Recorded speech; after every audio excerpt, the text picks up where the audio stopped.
2026 election முடிஞ்சு ஒரு அரசாங்கமாக அமைஞ்சிச்சு. இது வரைக்கும் இல்லாத திராவிட கட்சிகள் இல்லாத ஒரு புது அரசாங்கம் 2.5 வருஷமே கட்சி ஆரம்பித்து உடனே ஆட்சியும் பிடிச்சிருக்கு. இந்த ஆட்சி பிடிச்சதுக்கு பின்னால் யாராவது இருக்காங்களா? நிஜமாகவே மக்கள் தெரிந்த அவ்வளோ பெரிய மாற்றம் வந்ததா? பின்புலத்தில் பாஜக இருக்கா? ஏன் அதிமுக விட்டுட்டு பாஜக விஜய்க்கு சப்போர்ட் பண்ணணும்? இந்த மாதிரியான கேள்விகள். பெரிய அலைன்ஸ் 23 கட்சிகளோட அலைன்ஸ் வச்சிருந்த திமுக தோக்குது. இந்தியாவிலே நம்பர் 1 மாநிலமாக மாற்றின திமுக தோக்குது. சினிமாவில் மட்டும் நடிச்சுக்கிட்டு இருந்த விஜய் 2 வருஷத்தில் கட்சி ஆரம்பித்து ஆட்சியை பிடிக்கிறாரு. இதெல்லாம் தமிழ்நாட்டில் சாத்தியமா? ஒரு காலத்தில் நம்மளே கிண்டல் பண்ணியிருந்தோம், ஆந்திராக்காரங்க தான் அதிகமாக வந்து சினிமா முகத்தில் உள்ளவங்க, தமிழ்நாட்டுக்காரங்க எல்லாத்தையும் பகுத்தறிஞ்சு அறிவோடு போட்டு போடுவாங்க அப்படின்னு நம்ம நினச்சோம். அது மாதிரி தான் நடந்துச்சா, இல்லை அவங்க போட்டு வேறு மாதிரி ஏதாவது நடந்துச்சா அப்படிங்கிறது இந்த வீடியோக்குள்ளே போகலாம். இதுக்கு பின்னால் நிறைய ஃப்ளாஷ்பேக் இருக்குது. இந்த மாடல் என்ன மாடல், இது எதன் அடிப்படையில் எப்படி கொண்டாந்து இவங்க ஆட்சிக்கு வந்தாங்க அப்படிங்கிறத இந்த வீடியோவில் பார்த்தா உங்களுக்கு புரியும். அதில் எவ்வளோ வேலைகள் நடந்திருக்கு, இதுக்கு பின்னால் என்ன நடந்திருக்குங்கிறது உங்களுக்கு இந்த வீடியோவில் நான் சொல்கிறேன். அதுக்குன்னா நம்ம சேனலை சப்ஸ்கிரைப் பண்ணி வச்சுங்க. இப்போ வாங்க வீடியோக்குள்ளே போகலாம். எல்லாரும் பாஜக, இவிஎம் அப்படின்னு ஏகப்பட்ட விஷயங்கள் சொல்லுவாங்க. ஆனால் அதுக்கு பின்னால் ஆந்திரா மாடல் அப்படிங்கிறது ஒன்று இருக்குது. 2019 எலெக்ஷனில் பாஜக 303 சீட்டு வாங்குச்சு. ஆனால் அந்த 303 சீட்டு வாங்குறதுக்கு முன்னால் ஒரு விஷயம் ஆந்திராவில் நடந்துச்சு. அது என்னென்னா, ஆந்திராவில் எப்போவுமே வந்து சட்டமன்ற தேர்தலும் நாடாளுமன்ற தேர்தலும் ஒரே தேதியில் தான் வரும். அப்போ 2019க்கு முன்னால் வந்து பார்த்திங்கன்னா சந்திரபாபு நாயுடைய ஆட்சி.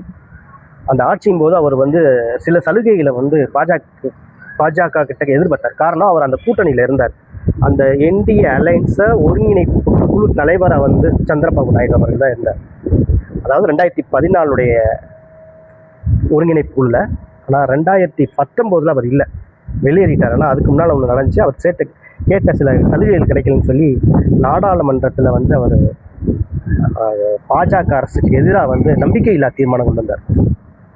அதுதான் முக்கியமான காரணம். அதுக்கப்புறம் நடந்த அரசியலை வந்து நம்ம பேசணும்னா பெரிய பூதாகரமாக இருக்கும். அதாவது 2019 எதிர்த்து 3வது அணி கட்டமைக்கலான்னு சொல்லி அவர் முயற்சி பண்ணார். அதே நேரத்தில் காங்கிரஸோடு சேர்ந்து நாடாளுமன்றத்தில் மோடிக்கு எதிராக வந்து நம்பிக்கையில்லா தீர்மானம் கொண்டு வந்தார். ஆனால் நம்பிக்கையில்லா தீர்மானத்தில் வந்து அதிமுக ஒரு 22 நாள் வந்து அவையை முடக்குச்சு. எதுக்கு முடக்குச்சுன்னா, அப்போ வந்து நமக்கு வந்து ரொம்ப பீக்கில் இருந்துச்சு இந்த காவிரி விவகாரம். அதை காரணத்தை வச்சு அவங்க அவையை முடக்கும் போது அந்த நம்பிக்கையில்லா தீர்மானமுடைய ஹீட் வந்து குறைஞ்சிக்கிட்டே வந்துச்சு நாளுக்கு நாள். கரெக்டாக 22 நாள் சென்று. ஆனால் மெஜாரிட்டி யாராலும் பண்ண முடியாதுதான். அந்த என்டிஏ அலைன்ஸுக்கு வந்து அவங்களுக்கு சப்போர்ட் இருந்துச்சு. இருந்த போதிலும் அந்த சூட்டாக பண்ணியிருந்தால் கொஞ்சம் நல்லா இருந்திருக்கும். 22 நாள் அதிமுக வந்து காவிரி விவகாரத்தை வச்சுக்கிட்டு நாடாளுமன்ற அவையை முடக்குச்சு. ஆனாலும் அவையில் தோற்கடிக்கப்பட்டது. அன்னைக்கு வந்து ரொம்ப ஒரு பயங்கரமான ஒரு கோபம் வந்து மோடிக்கு வந்து சந்திரபாபு நாயுடு மேலே ஏற்பட்டுச்சு. அந்த 2019 சட்டமன்ற தேர்தல், ஆந்திராவுடைய சட்டமன்ற தேர்தலில் ஜெகன்மோகன் ரெட்டி ஜெயிக்கிறார். பெருவாரியான வித்தியாசத்தில் ஜெயிக்கிறார். ஜெயிச்சு ஆட்சிக்கு வர்றாரு. ஆட்சிக்கு வந்துட்டு சந்திரபாபு நாயுடு மேலே ஒரு 100 கோடி ரூபாய் ஊழல் வழக்குன்னு போட்டு அவரை வந்து கைது பண்ணுறார். கைது பண்ணதோடு மட்டும் இல்லாமல் அவர் ரொம்ப அலக்களித்தார், ஓடி ஒளிய விட்டார். அதாவது முன்னாள் முதலமைச்சர், அவ்வளோ பெரிய மக்கள் ஆதரவோடு இருக்கக்கூடிய அந்த தெலுங்கு தேச பார்ட்டியுடைய தலைவரை ஓடி ஒளிய விட்டார். ஆனால் பாஜக சப்போர்ட் பண்ணவே இல்லை, எதிர்க்கவும் இல்லை, சப்போர்ட் பண்ணவும் இல்லை, அமைதியாக இருந்துச்சு. ஆனால் இது ஜெகன்மோகன் ரெட்டி அடித்து ஆடுனார்னு சொல்லலாம். ஜெகன்மோகன் ரெட்டி எப்படி இருந்தார்னா, பாஜகவுக்கு ஆதரவாக இருக்கிற மாதிரியும் இல்லாத மாதிரியுமே இருந்தார். இங்கே அதாவது ஒரு சின்ன பிரச்சனைனா இங்கே ஸ்டேட்டுக்குள்ளே வந்து எதிர்க்கிற மாதிரியும், நாடாளுமன்றத்தில் பாஜகவுடைய எல்லா திட்டத்துக்கும் அவர் சப்போர்ட்டும் பண்ணார். அதாவது அவங்களுடைய எம்பிக்கள் வந்து அந்த மசோதாக்களுக்கு ஆதரவு கொடுத்தாங்க. ஆனால் 2019 முடிஞ்சு 2024 சட்டமன்ற தேர்தல் மற்றும் நாடாளுமன்ற தேர்தல், இதில் அப்படியே வந்து பார்த்திங்கன்னா இந்த கேப்பில் வந்து சந்திரபாபு நாயுடுக்கு சில பிரச்சனைகள் இருந்ததுனால கொஞ்சம் மிரண்டு போனவர் வந்து எப்படியாவது ஜெகன்மோகன் ரெட்டியை வந்து வீழ்த்தணும், அப்போ பாஜகவோட போயிடலான்னு சொல்லிட்டு போயிட்டார். இந்த இடத்துல தான் டாக்டிக்ஸ் இருக்குது மிகச்சரி. அதாவது கடுமையாக எதிர்த்து போன சந்திரபாபு நாயுடு அவர்கள் வந்து நம்பிக்கையில் தீர்மானமே கொண்டு வந்த போதும் நாடாளுமன்றத்தில், ஆனால் அடுத்த 5வது வருஷத்தில் பாஜகவோட கூட்டணிக்கு போகிற நிலைமைக்கு கொண்டு வந்தார். காரணம், அவ்வளோ விலைக்கு வந்து சுத்தமாக மோடி சப்போர்ட் பண்ணலை. ஜெகன்மோகன் ரெட்டி அடின்னு அடிக்கிறாப்புல. அப்போ என்ன பண்ணுறதுன்னு தெரியாமல், அதாவது ஜனசேனான்னு சொல்லிட்டு இன்னொருத்தர் நடிகர் இருக்கு அப்பயே, சிரஞ்சீவியோட தம்பி, அவருடைய கட்சியை வச்சுக்கிட்டு கூட்டணி பாஜக, ஜனசேனா, தெலுங்கு தேசம் 3 பார்ட்டியும் வந்து கூட்டணி வச்சு ஆந்திராவில் மிகப்பெரிய அளவில் சீட்டு பெற்று ஆட்சி அமைச்சிடுறாங்க சந்திரபாபு நாயுடு அவர். ஆனால் சந்திரபாபு நாயுடு அவர்கள் ஜெயிச்சு வந்ததுலேருந்து ஜெகன்மோகன் ரெட்டியை பழிவாங்கிறார். அதாவது சந்திரபாபு நாயுடைய 16 எம்பி முக்கியம் மோடிக்கு. ஏன்னா அவருக்கு வந்து மைனாரிட்டி அளவில் தான் 240 சீட்டு அளவு தான் கிடச்சிச்சு. மிச்சம் இருக்க சீட்டை வந்து பீகாரில் இருந்தும் ஆந்திராவில் இருந்தும் கூட்டணி வச்சு தான் இன்றைக்கி ஆட்சி நடந்துகிட்டு இருக்கு. சரி, ஓகே. இப்போ அப்படியே வந்து ஏன் இதை வந்து நமக்கு இங்கே நம்ம பொருத்தி பார்க்குறோம் அப்படின்னா, 2026 70 வருட கட்சி ஒன்று, 50 வருட கட்சி, 30 ஆண்டு காலம் ஆண்ட கட்சி, 25 ஆண்டு காலம் ஆண்ட 2 கட்சிகளையும் மீறி 2.5 வருஷம் கட்சி ஆரம்பித்து, அதுக்கு முன்னால் அவர் ஏதாவது மக்களுக்கு நல்லது பண்ணியிருந்தாரா, இல்லை மக்களுடைய பிரச்சனைகளுக்காக போராட்டங்கள் பண்ணாரா, நலத்திட்டங்கள் கொடுத்தாரா? எதுவுமே இல்லை. ஆனால் அவ்வளோ வருமானங்கள் எடுத்தார் திரைப்படம் மூலம். ஆனால் பொதுவாக வந்து அந்த எலெக்ஷனுக்கு முன்னால் வந்து நிறைய நலத்திட்டங்கள், இந்தியாவிலே நம்பர் 1 மாநிலம், மோடி அரசு கொண்டு வரக்கூடிய மசோதாக்களுக்கு வந்து மிக சீரிய முறையில் ரொம்ப அக்யூரேட்டாக எதிர்த்து இந்தியாவிலேயே ஒரு அதாவது முரட்டுத்தனமாக இருக்காமல் காரியத்தோடு புள்ளி விவரங்களோட ஏற்ற முதல் கட்சி வந்து பார்த்திங்கன்னா காங்கிரஸை காட்டிலும் திமுக. அந்த திமுகவை வீழ்த்தி ஆகணும் பாஜகவுக்கு. ஆனால் அவங்க அதிமுக கூட்டணியோடு இருக்காங்க. அதிமுக கூட்டணியோடைய பாமக, பாஜக, இதுதான் மெஜாரிட்டி கூட்டணி. அப்புறம் சின்ன சின்ன கட்சிகள் இதெல்லாம் பார்த்து கணக்கு போட்டு பார்த்தா திமுக கூட்டணிக்கும் பாஜகவுடைய என்டிஏ அலையன்ஸுக்கும் டிஃப்ரென்ஸ் வந்து ரொம்ப வேரியேஷன் ஜாஸ்தியாக இருந்துச்சு. கூட்டணியை டேக் ஆஃப் ஆகலை. எடப்பாடி பழனிசாமி அமித்ஷாவுடைய சில நிபந்தனைகளுக்கு ஒத்து வர மாட்டார்.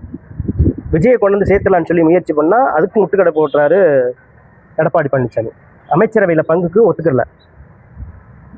ஆனால் இப்போ வந்து நம்ம கூட்டணியை கலைச்சோம்னா தப்பாக போயிடும். அதே நேரத்தில் காங்கிரஸுக்கு ஒரு பேஸ் தமிழ்நாட்டில் ஓரளவுக்கு இருக்கும். ஒரு 4% ஓட்டு இருக்குது. இந்த ஓட்டு கண்டிப்பாக வந்து ஒரு 41 பேர் கரூரில் இறந்தபோது சப்போர்ட் பண்ணார் ராகுல் காந்தி விஜய்க்கு.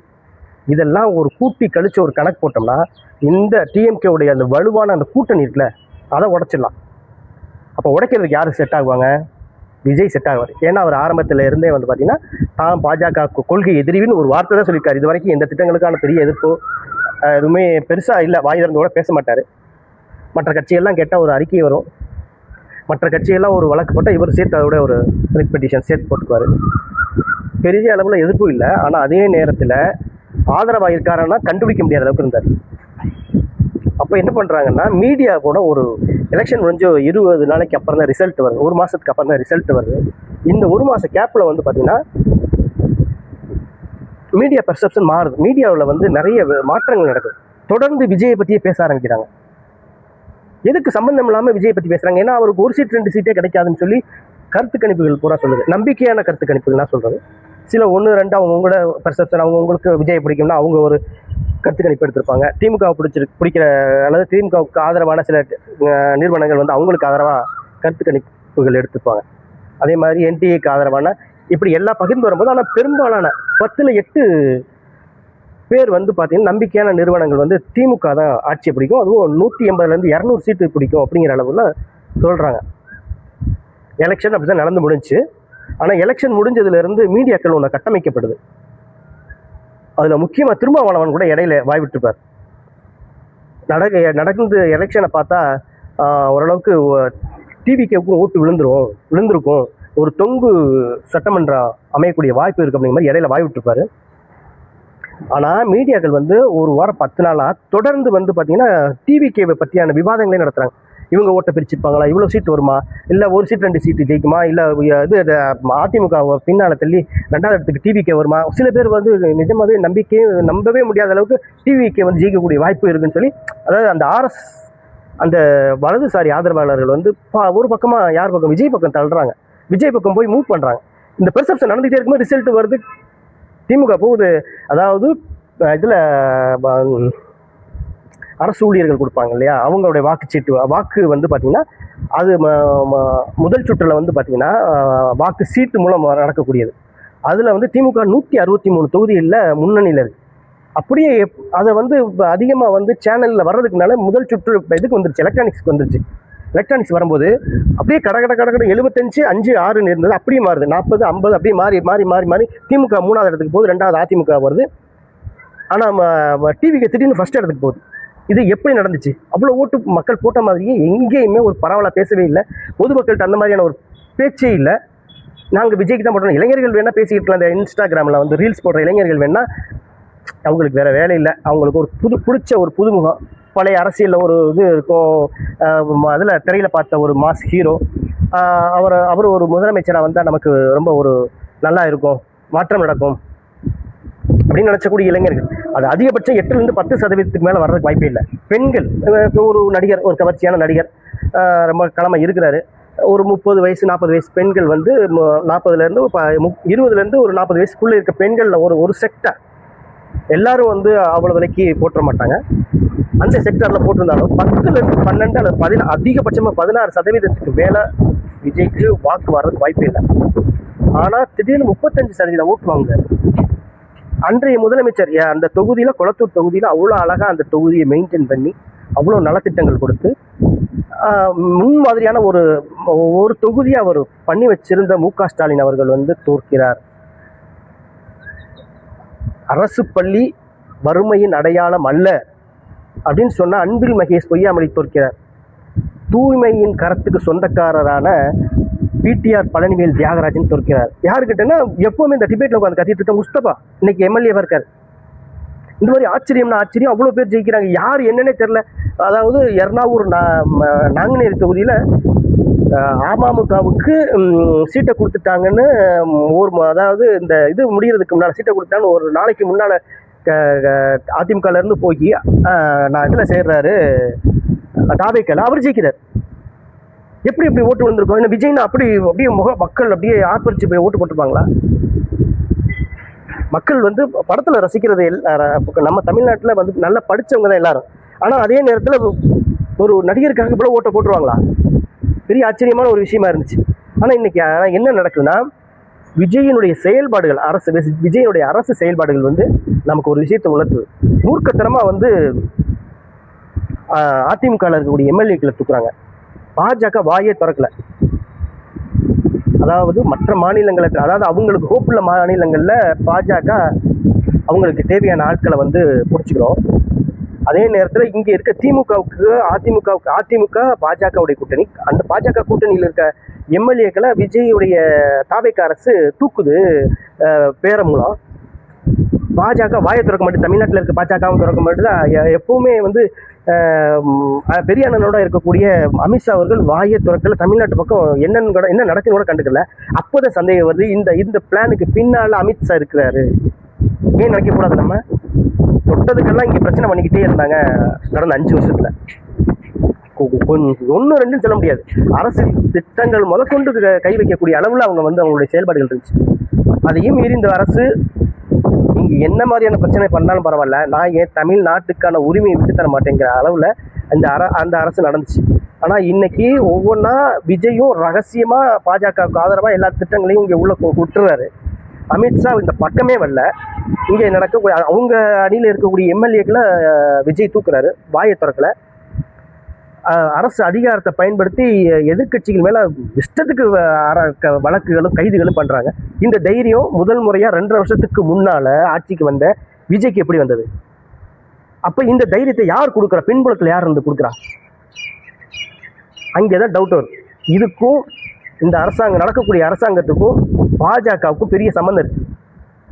அவங்க நினச்சிருந்தா அதிமுக கூட்டணியில் இருக்கக்கூடிய எம்எல்ஏ, அதாவது அவங்கள்ட்ட 45 இருந்துச்சுல, அந்த 45 பேரையும் வச்சு கூட அரசை அமைச்சிருந்துக்கலாம். ஆனால் பர்டிகுலராக 2 அதாவது கம்யூனிஸ்ட் 2 கம்யூனிஸ்ட் சேர்த்து 4, விசிகா 2, ஐயுஎம்எல் 2, காங்கிரஸ்லேருந்து 5 போயிடுச்சு. அதை விட்டுருங்க, அந்த கதையை பற்றி பேச வேண்டியதில்லை. இவங்க எல்லாருமே திமுகவுடைய ரொம்ப கொள்கைகளோட ஓரளவுக்கு நல்லா 10 வருஷமாக தொடர்ந்து பயணிக்கக்கூடியவர்கள். அவங்ககிட்ட போய் ஆதரவு கேட்குறாங்க. ஏடிஎம்கேல ஒரு பிரிவு வேலுமணி குரூப்பில் வேலுமணி யாரு? பாஜகவின் கிட்டத்தட்ட கையால் தமிழ்நாட்டுடைய பாஜகவோட கூட்டணி வைக்கணுங்கிறதுல அதிமுகவுக்கு முன்னணியில் நின்றது யாருன்னா எஸ்பி வேலுமணி. இந்த வேலுமணி குரூப் 25 பேரும் போய் சப்போர்ட் பண்ணுறாங்க. 144 ஆகுது. இங்கேருந்து 5 நான் 2 மொத்தம் 13. அங்கே ஒரு 25 144 ஆதரவோட ஆட்சியும் நடக்குது. வழக்கு எடப்பாடி பழனிசாமி போட்டு மறுபடியும் இவங்கெல்லாம் வராங்க. இங்கே இருக்கவங்க தைரியமாக போய் ரிசைன் பண்ணிட்டு போய் டிபிகேல சேர்றாங்க. கீழே ரிசைன் பண்ணுறாங்க, மேலே கட்சியில் சேர்றாங்க. எதுவுமே பாஜக கண்டுக்கல. ஓகே, அவராவது டெல்லியில் இருக்கார், இங்கே எதுவுமே நடக்கிறது தெரியலைன்னு வச்சுக்குவோம். அவர் தான் உள்துறை அமைச்சர். ஒரு நகர்வு தமிழ்நாட்டில் நடந்தாலும் அவர் தெரியாமல் இருக்காது. அவங்களுடைய கூட்டணிக்கோ உங்கள் கட்சிக்கோ அந்த இந்தியா அலைன்ஸில் எந்த ஒரு சின்ன ஒரு பிரச்சனைனாலும் அது அமித்ஷா காதுக்கு உடனே போயிடும். ஆனால் 5-6 எம்எல்ஏவை தூக்கியிருக்காங்க. இது வரைக்கும் அமித்ஷா தலையிடலை. சரி, இவ்வளோ பேர் இந்த மாதிரியான குதிரை பேரை கடுமையாக நடந்துகிட்டு இருக்கு தமிழ்நாட்டில் அப்படின்னு சொல்லி எதிர்கட்சிகள் தங்கள் கட்சியில் இருக்க எம்எல்ஏக்களை இழந்த அதிமுக, அமமுக, தினகரன் இவங்க எல்லாரும் போய் கவர்னர் அர்லேக்கர்ட்ட கொண்டு புகார் கொடுத்தா அவர் தூக்கி பின்னால் போட்டு வச்சுட்டு பேசாம வந்தார். எந்த நடவடிக்கையுமே எடுக்கல, கூப்பிட்டு விளக்கம் கூட கேட்கல. அப்போ இதுல இருந்து தெளிவா தெரிகிறது இங்கே தமிழ்நாட்டில் நடந்துகிட்டு இருக்கிறது அமித்ஷாவுடைய ஆட்சி. உதயநிதி ஸ்டாலினை கைது பண்ண வேண்டிய அவசியம் இருக்கு. அவர் பேசுனதுல யாரை பத்தியாவது ஒரு வார்த்தை, அதாவது இந்த பேர் ஒரு அசிங்கமான வார்த்தை எதுவுமே பேசல. ஆனால் அதே நேரத்தில் அதை கைது ஆனதுக்கு அப்புறம் திருமாவளவன், சிபிஐ, சிபிஎம் எல்லாருமே அவர் தப்பாக பேசினாங்க. ஒரு ப்ரொஜெக்ஷனை பண்ணுறாங்க. இந்த ப்ரொஜெக்ஷனை டிபிகே ரெடி பண்ணுது, அவருடைய ரூட் மாஃபியா ரெடி பண்ணுது. அதுக்கு இவங்க இவங்கெல்லாம் இருக்காங்களே, இந்த இடதுசாரிகள் இவங்களும் அவங்களோட சேர்ந்துட்டு பண்ணுறாங்க. சரி, ஓகே. இந்த இடதுசாரிகள் கட்சிகள் இருக்குல்ல, இவங்களுக்கு அறிவு இருக்குதா இல்லையா? அவங்களுக்கு இதெல்லாம் புரிஞ்சுக்கிற தெரியலையா? எல்லா விஷயத்தையும் தலையிடக்கூடிய பாஜக இப்போ அமைதியாக இருக்குது. அதை வச்சு அவங்களால கணிக்கவே முடியலையா? நீட்டு தேர்வுக்கு தமிழ்நாட்டில் போராட்டம் நடந்த சந்தோஷம் நினைக்கக்கூடிய தமிழ்நாட்டில் நீட்டு போராட்டத்தை முடக்கிறாங்க தாவேக அரசு. திருப்பரங்குன்ற வழக்கு பிரச்சனையாக இருக்குது. குர்பானி இது நாள் வரைக்கும் தமிழ்நாட்டில் அந்த மாதிரி வட மாநிலங்கள் நடந்துச்சு, தமிழ்நாட்டில் இந்த மாதிரி நடந்தது எல்லாம் இப்போ நடக்குது. எல்லாம் நடக்கும்போது ஒரு நடந்துக்கிறோம் பூசி முழுகிறாங்க. இந்த சிபிஐ, இந்த சண்முகம், திருமாவளவன், அப்புறம் இதில் முத்தரசன் ரொம்ப தெளிவாக இருக்கிறார். முத்தரசன் தெளிவாக இருக்கிறார், வீரபாண்டியன் தெளிவாக தான் இருக்கிறாரு. பட் என்ன பண்ணுறதுன்னா, இந்த இப்போதைக்கு இருக்க சூழ்நிலையில் இந்த ஆட்சி ஒருவேளை நம்மளால் கவிழ்ந்துட்டா மறுபடியும் ஆளுநர் ஆட்சி வந்துருமா அப்படின்னு சொல்கிறார். எப்படி இன்னைக்கு நடக்கிறதே ஆளுநர் ஆட்சி தான். அவர் இப்போ சொல்கிறாரு, நீங்கள் உங்களுக்கு ஏதாவது பிரச்சனைனா நீங்கள் மக்கள் இதுக்கு வந்துருங்க, மக்கள் மாளிகைக்கு வந்துருங்க அப்படின்னு சொல்கிறாரு. ஓப்பனாகவே சொல்கிறாரு. ஆய்வு பண்ண போகிறேன்னு சொல்கிறாரு. அப்புறம் இவங்கெல்லாம் குதிக்கிறாங்க. குதிச்ச உடனே போய் என்ன நடந்துச்சுன்னு தெரியல, அங்கேருந்து கூப்பிட்டதுக்கப்புறம் இப்போ ஆஃப்ல இருக்காரு. இதெல்லாம் ஒரு செட்டப் ட்ராமாவை நம்ம உங்களுக்குலாம் தெரியலையா? இந்த டோட்டல் செட்டப்பு, அதாவது பாஜக நினச்சி அதிமுகவுடைய கூட்டணி ஏ பிளான், அவங்க கூட்டணியில் இருக்க plan A, Vijay plan B. First அவங்க பிளான் ஏ எக்ஸிக்யூட் பண்ண போகும்போது அவங்களுக்கு பெர்செப்ஷனில் பிரச்சனையாகுது. அதனால தான் பெர்செப்ஷன் பிரச்சனையாகி நம்ம ஏதாவது செய்ய போனால் அது மக்களுக்கு பெரிய பிரச்சனையாகிடும் அப்படின்னு நினச்சிக்கிட்டு அவங்க பிளான் பியை எக்ஸிக்யூட் பண்ணி இன்றைக்கி தமிழ்நாட்டில் ஆட்சி அதிகாரத்தில் டிவிக்கே உட்காந்துருக்கு. இது யாருடைய பிளான் அப்படிங்கிறது கிட்டத்தட்ட நமக்கு தெளிவாக தெரியுது. ஓகே மக்களே, நான் சொன்ன இந்த வீடியோவில் சொல்லப்பட்ட கருத்துக்கள் ஏதாவது முரண்பாடுகளோ குறைபாடுகளோ உங்களுக்கான கருத்துக்கள் ஏதாவது இருந்தால் கமெண்ட் பாக்ஸில் உங்களுடைய கருத்துக்களை தெரிவிங்க. உங்களுக்கு நான் புள்ளி விவரங்களை தரேன். ஓகே, பாய்.